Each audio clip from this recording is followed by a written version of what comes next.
Yeah. Want to pass it down to Maya? Thank you.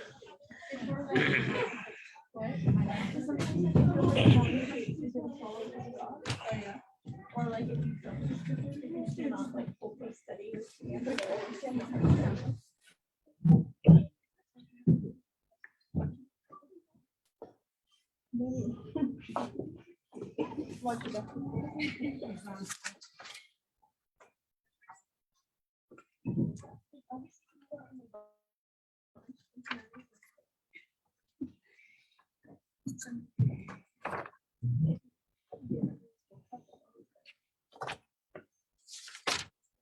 Okay.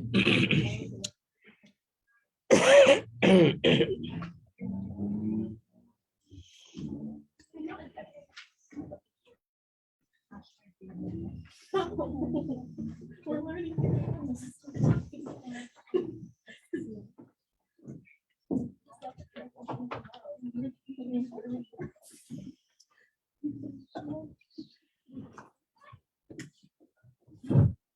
Rabbi, very important question. Male pigs or flea chicks? What's the question? Male pigs or flea chicks? Regarding? Which one's your personal fave? Like for me, I'm always gonna go with male pigs. Like if I had a choice between male pig or flea chick, I hadn't had a chance to think about it yet. Like my brother said, it's like I will only if I know. I will not get offered ice cream. exactly, flea chick phobia. No, not for dinner. You want dessert. Or if ice cream is just gross. I don't like the coconut twinge every part of ice cream. Okay, I think we're ready to start.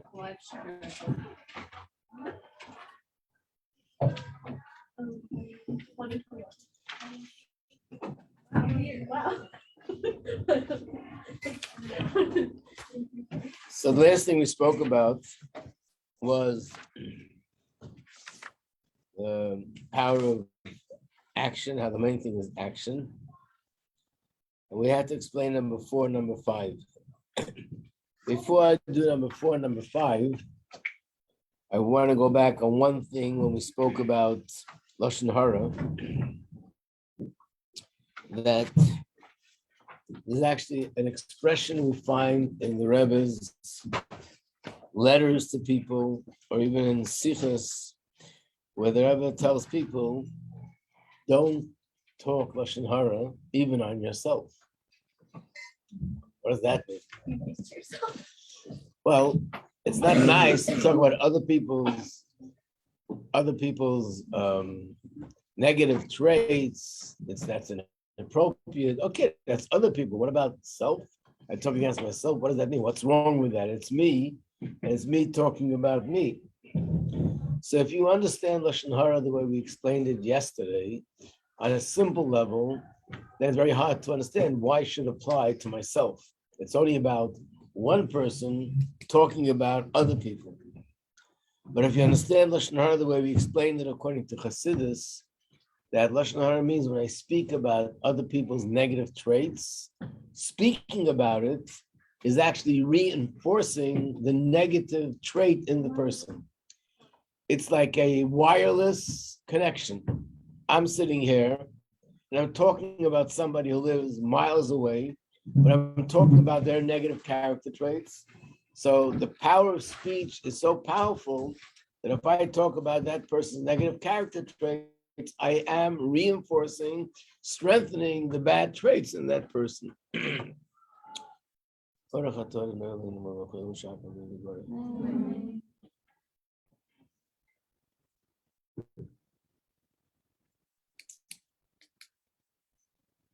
So this is the reason, and this is what it means, even with ourselves, the emphasis has to be on the positive, on what I have, my talents, my gifts, and to work on strengthening that, developing that.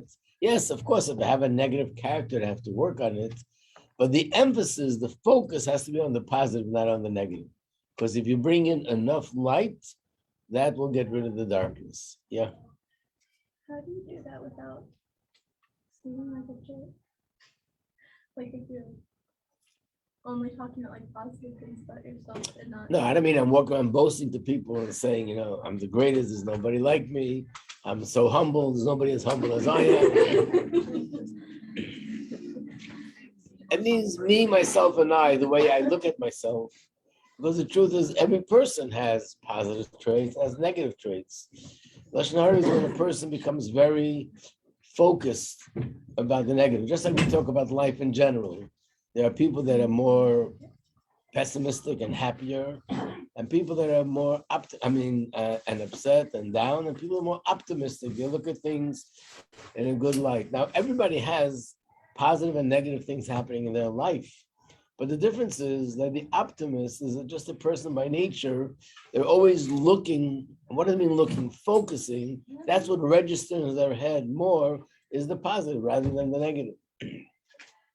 So this is like the famous, the famous example given that the optimist will say the glass is half full and the pessimist will say the glass is half empty. So the fact is the same fact. But this one, what registers in their head is that the glass is half empty. You probably heard the story because it's universal. It's not necessarily a Jewish thing. But they tell a story about a person who worked in a company.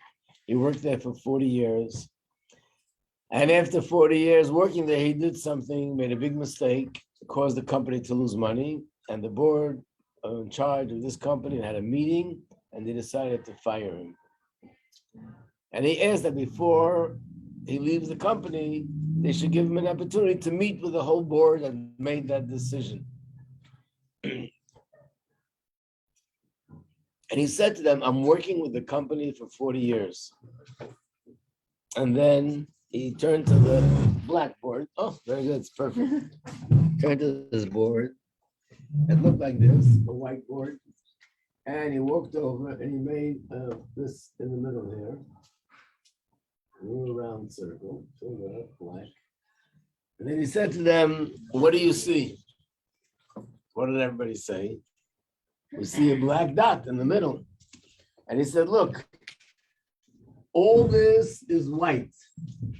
Nobody said, I see so many square inches of white. They said, I see a black dot. So basically life is like that too. There's a lot going on in our life. And the difference between one person and another, I would say a more happier person or a person who's more down, it depends on what am I focusing on? What's registering in my head? What goes wrong or what goes right? So in the morning, we make a bracha. Thank you, Hashem, for giving me healthy eyes. And thank you, Hashem, for giving me hands and feet. I can walk, I can talk, I can do this, I can do that. There are so many brachas. And when you meet somebody, God forbid, that's not well, you realize that this is such a big bracha. But it doesn't register. When something goes wrong, a little something is like, oh, terrible. My life is terrible because I'm allowing the negative to sort of take over. So the same is with qualities, good qualities, and things that are wrong with my character traits. Of course, I have to take care of it, but I shouldn't be focused on the negative. I should be focused on my gifts, my talents, my opportunities, my potential. I have that negative things, I have to take care of it, but that's not what my whole focus becomes. That's the difference.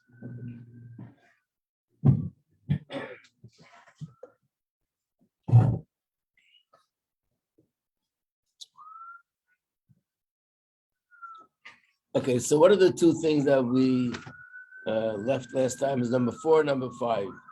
This is from Pirkei Avos, but from a different chapter.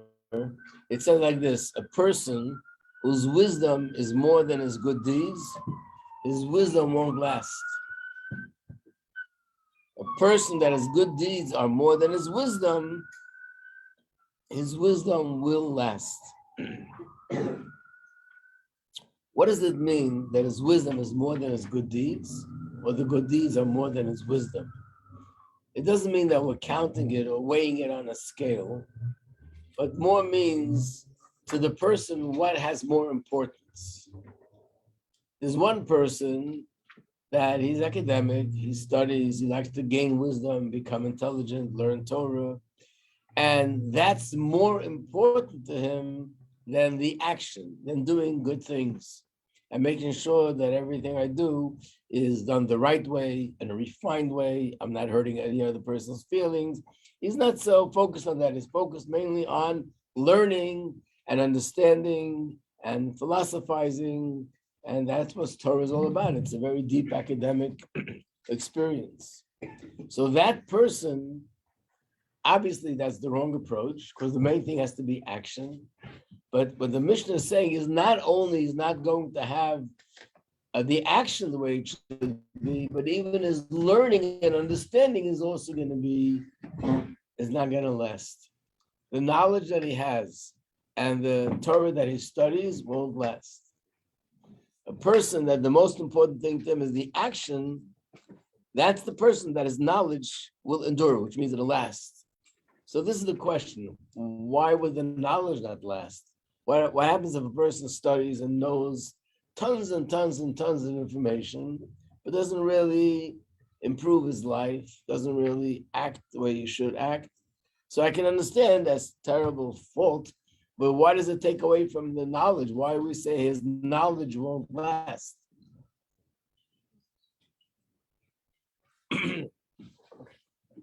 So the answer is, and this is something which we're going to learn about more, it comes up many times, and that is there's something very interesting in Gemara about learning Torah, which on the surface is not only interesting, it's sort of shocking. The Gemara says that Torah is compared to a drug. And just like a drug can bring life to a person, there are people who are sick and through drugs, the right drugs, they become healed. Drugs can also destroy the life of a person. So the Torah is that kind of drug. If you study it the right way, it'll bring life to a person. And if you study it the wrong way, it'll bring the opposite of life to a person. How could the Torah bring the opposite of life? Hashem's Torah should bring something which would destroy someone's life? So this is the answer. When I don't have the right goal in life, the right goal should be that I want to lead a more refined life, and I want to follow Hashem's path, how to actually live in speech and action. And I'm learning Torah, that the Torah should teach me how to be a better person. If I do it that way, then I will study Torah and understand the Torah the correct way.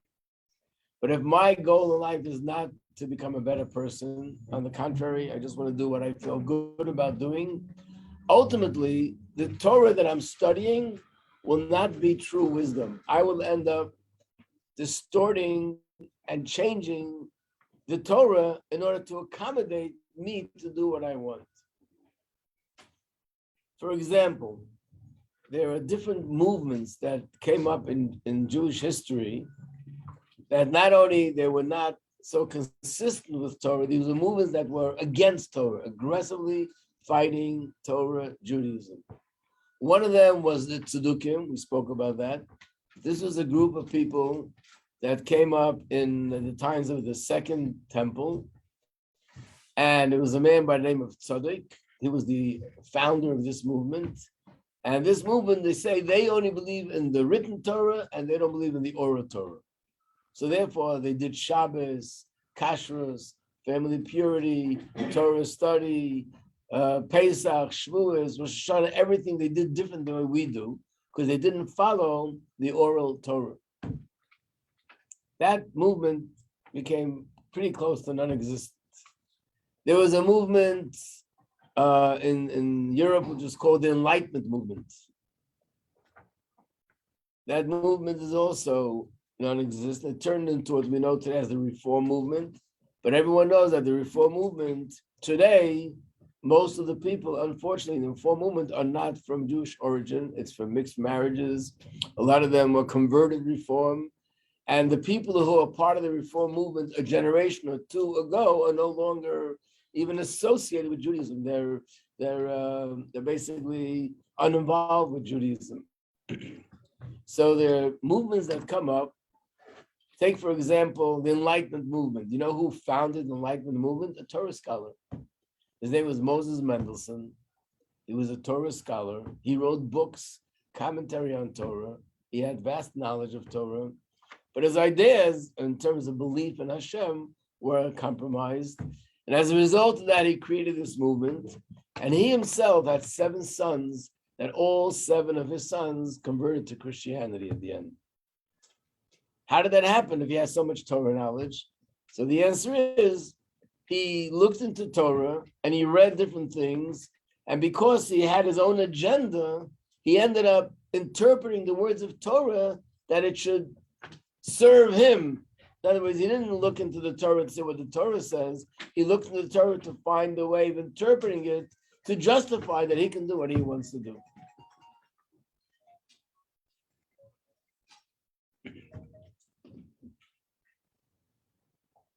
So there are people that they look at the Torah and they use the Torah as a source that justifies that they can do negative things that they do because the Torah says this. But what they're doing is they're distorting the true meaning of the Torah.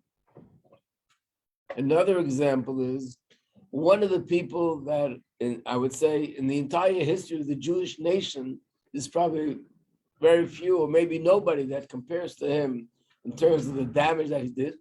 His name was Yerovam ben Nevat. I don't know if you know who he was. He was a king. And he lived in the times after King David, after Shlomo HaMelech. When Shlomo HaMelech passed away, his son became the king.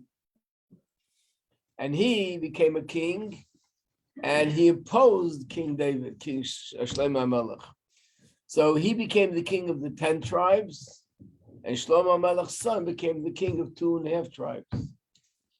And he was someone who forced people to worship idols. He didn't allow people to go to the Beis HaMikdash. And basically, he was corrupt to the extent that there's nobody in history that's considered so corrupt like him, that not only did he sin himself, he forced tens of thousands of people to commit sin. But guess what? The Gemara says that there was no one in the generation that was as great as a Torah scholar as he was. So how could a Torah scholar, someone with so much knowledge of Torah, become so corrupt? And the answer is because he used the wisdom of Torah. He distorted the meanings of Torah because he had his own agenda. He used the words of Torah and the meaning of different things, changed it to accommodate him. And eventually he led a movement that led people away from Torah. Acher was a great Torah scholar before he went crazy. Acher is also an example of someone who's a great Torah scholar, and eventually he went off. So this is what it says. If a person learns Torah with the right intention, then his knowledge of Torah will be pure and will go in the right direction. But if he learns Torah with the wrong intention, then not only he won't be living a life and action the way it should be, but even his Torah knowledge will no longer be pure and correct. It'll be distorted because he will find ways of distorting the Torah to accommodate what he wants to do and how he wants to live. So what's the bottom line? The bottom line is that Hamaisa Hu Ha'ikar. When you learn Torah, as great as Torah is, but the ultimate purpose of Torah, and what gives greatness to Torah is that it'll lead us to live a more refined, kind, compassionate, caring, respectful life to other people. And that's what it means, that action is the most important thing. Any questions? But what has to be the first action or the thoughts? What should be the first? Well, generally speaking, if a person would say, I'm going to wait until I have a lot of Torah knowledge before I live that way, then it also won't work, because we know that when the Yidden accepted the Torah, they said, Nasa v'nishma, we will do and we will listen. So action has to be first. But sometimes, I mean, like you start to do something like mitzvah, for example, and you enjoy, and then like something happens, and you're like, okay, for example, I don't know, Negelwasser, like, okay, I don't want to put, I'm already in the bed, and like, but I did it, so I'm falling. I do like step back. So. Right. So if I would learn Torah and I would understand more the importance and how valuable it is, that would inspire me to do what I need to do. Mm-hmm. But whatever is lacking in the heart is usually because it's lacking in the head. If I would learn and understand the value of a certain mitzvah, that would inspire me. But if a person would say, I'm not going to do the mitzvah until I fully understand. So then the Torah says, I mean, if you're talking to a person who's not religious, you can't say, just do the mitzvahs and you'll learn later. It's impossible. They never were exposed to it. But if a person is following Torah and they say, I want to understand, so the Torah says that, number one, whether you do understand or you don't understand, the mitzvah is still a mitzvah, and don't stop doing what it says in the Torah. And when you learn, that will inspire you, that you will understand and appreciate the mitzvah more. Wow, thank you so much. There's a mashal that's given like this. What if a person says, I'm a scientist, and I like to do everything from a scientific perspective, and I refuse to eat food until I understand the whole science of food and the digestive system in the body? What would you say to such a person? Have fun being dead. Well, okay, you can't be so blunt. You know. That's what I don't happens. tell them after they're dead. If you're not gonna eat and expect to like survive, it's not gonna work. Now, my question You is, waited to do everything until you understood a food, and you wouldn't do anything. Just eat, and then as you like eat, Like, then you even learn more just- about it. And right, but what if the person says, but I'm intellectual, I have to do they understand before I understand do how their something. brain works? So they're like, just think until they understand the Well, you're now how how do to they draw that that inflexible? So this is What? Good question. I'm going to give the same answer as you give, but a little another twist. The other twist like this. You want to understand how the digestive system works. In order for you to appreciate and understand, in order for your brain to work, you have to eat food.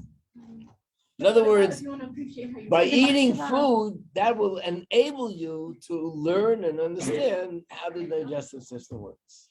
And the same is with mitzvahs. If someone says, I understand what you're saying about lighting Shabbos candles, but I will not do it. I refuse to do it until I understand what it's all about. And you're going to say, nah, just do it. Okay, it might work. But very likely the person will say, no, I like to understand what I'm doing.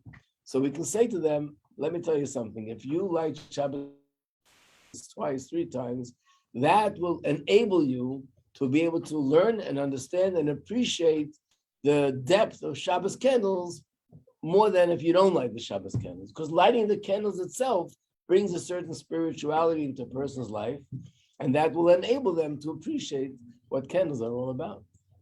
So, therefore, when you ask a question, what comes first? Generally speaking, it's the brain that gets me excited, but sometimes we have to do the act before, in order for the brain to be able to appreciate what we're doing. So how to understand what is sometimes like first this and like first machshava and then like So first of all, it depends who you're talking to, like I said. If I'm talking to somebody who's already following Torah, learning Torah, they understand, they're religious, it's one approach. But if somebody who's not religious would come over and you say, no, you have to first do and then understand, Mhm. they won't accept it. Why should I do it? I never did this. Doesn't make sense to me. Why should I do it? So of course you have to explain Yiddishkeit to them before they get inspired. Like different ways of understanding and accepting Torah and mitzvahs. Right. But then if somebody is even somebody who never did it before, if they're ready to hear this understanding, you can explain to them that when you light a candle, it brings certain spirituality into your home, and that will enable you to appreciate the mitzvah more. Gotcha, thank you.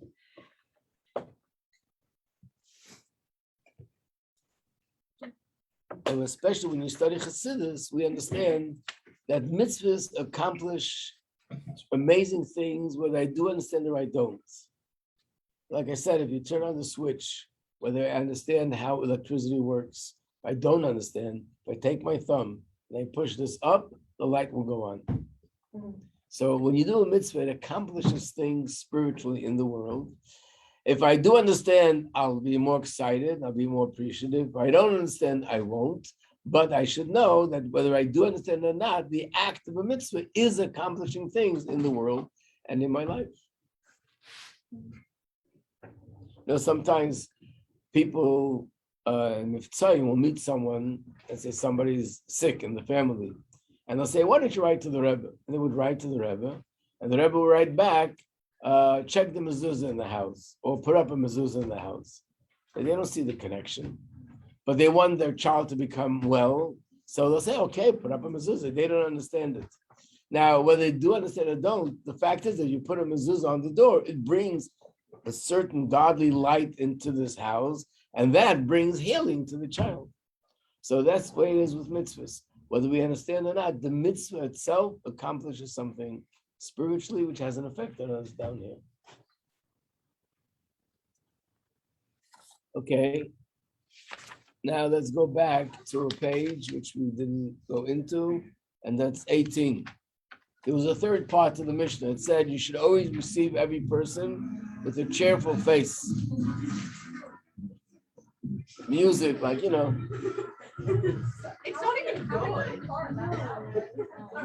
My brain would literally explode. Like I would have to different strokes for different folks. Okay. Like if you're gonna play music out loud, at least make good music.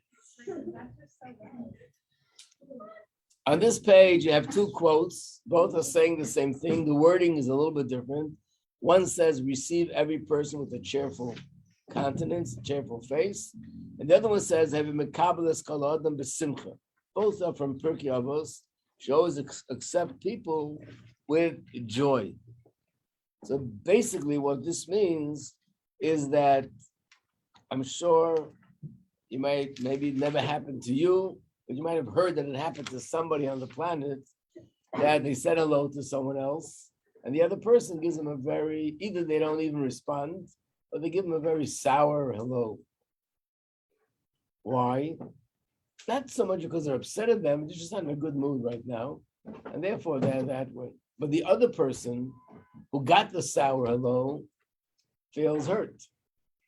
And what the Mishnah is basically saying is, I should receive every person with a smile and in a pleasant way, whether I'm in the mood or not in the mood. That person doesn't have to suffer because I'm not in the mood. I remember there was a student here once working in an office, and the boss was very upset at her. She did something, and he was screaming and calling her names, and it was terrible. She came back here, she was all shook up. And then the next day he apologized and said, I'm sorry, you know what happened, this happened, that happened, the other thing happened, I lost a lot of money. But the truth is, it doesn't matter what happened to you, that's your problem. That doesn't give you a license to lash out at somebody else. So on a smaller scale, if I'm not in a good mood and I walk by the street and someone says hello, and I don't smile and I don't nod and I don't acknowledge them, that is wrong. That's what the Mishnah is saying. I mean, there was a crazy story that happened a number of years ago. It was printed and published as when it happened. It happened, I think this was in Iowa. It was a place where there were people that would travel there because there was farms, and there were people that were occupied with shechita, slaughtering, the kosher slaughtering of animals. And what happened was that there were a group. They used to come together, go back home together. So one day they're going back home together, and there was a security guard by the door, and the security guard says, where's so-and-so? I don't see him here today. And they look at each other. I said, really, where is he? He was here before. Where is he? So they went back to see why he didn't come out with them. After doing a little research, they heard banging and knocking. They realized in these places they have these huge freezers where they keep meat.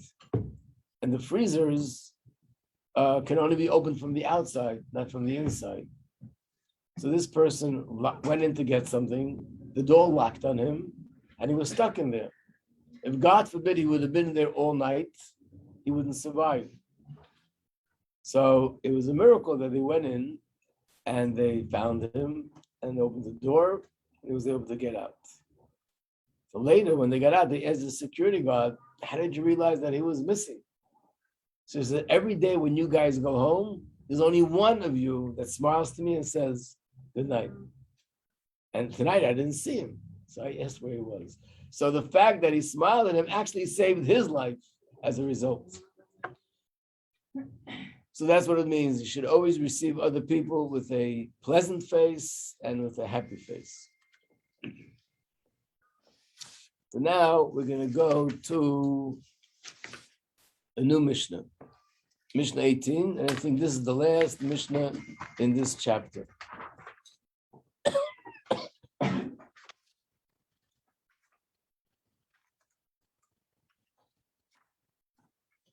Let's go to the front again.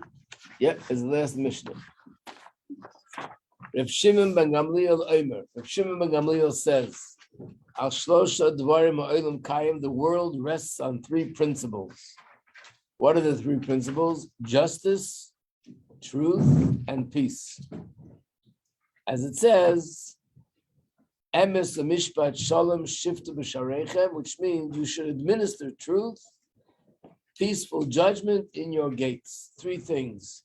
You have truth, you have peaceful, and you have judgment. So these are three things a person should have within him, the character trait of emes, to be honest and truthful, not to lie, to be peaceful, and to do things which are true justice. So we're going to discuss all three now. I want to start with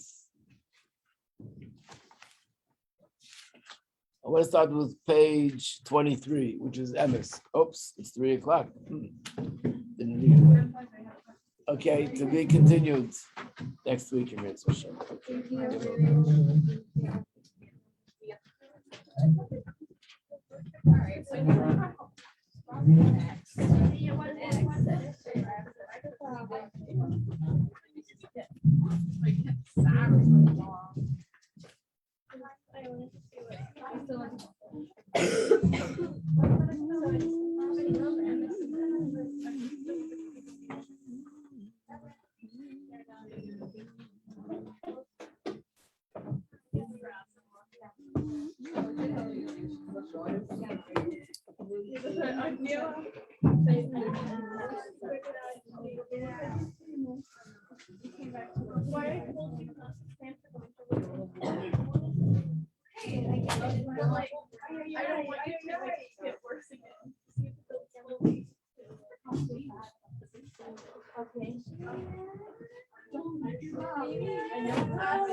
Rabbi Majeski, can you stay in this class?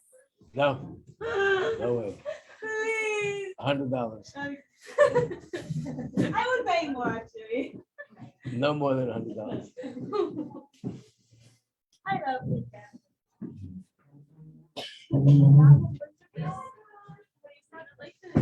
Hi, can I buy a workbook now? Yeah, coming down. Oh, you want $1? I think I have $1. No. List written by men. $3,000. If you need a self-help book, can you come have a list written by old rabbis?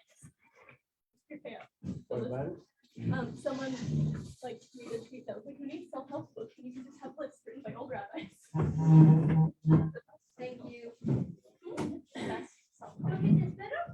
I mean, it's usually stuff like really valid. I just the first time I learned it, it really pissed me off.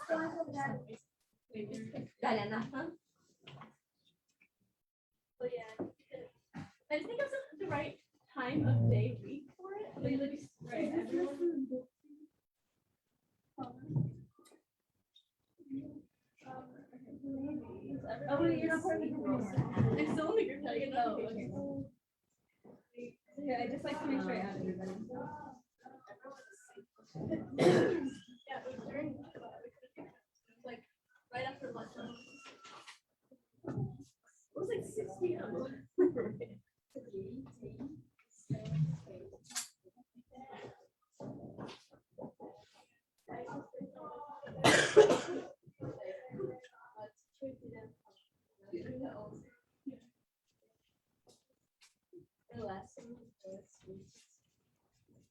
Like I tried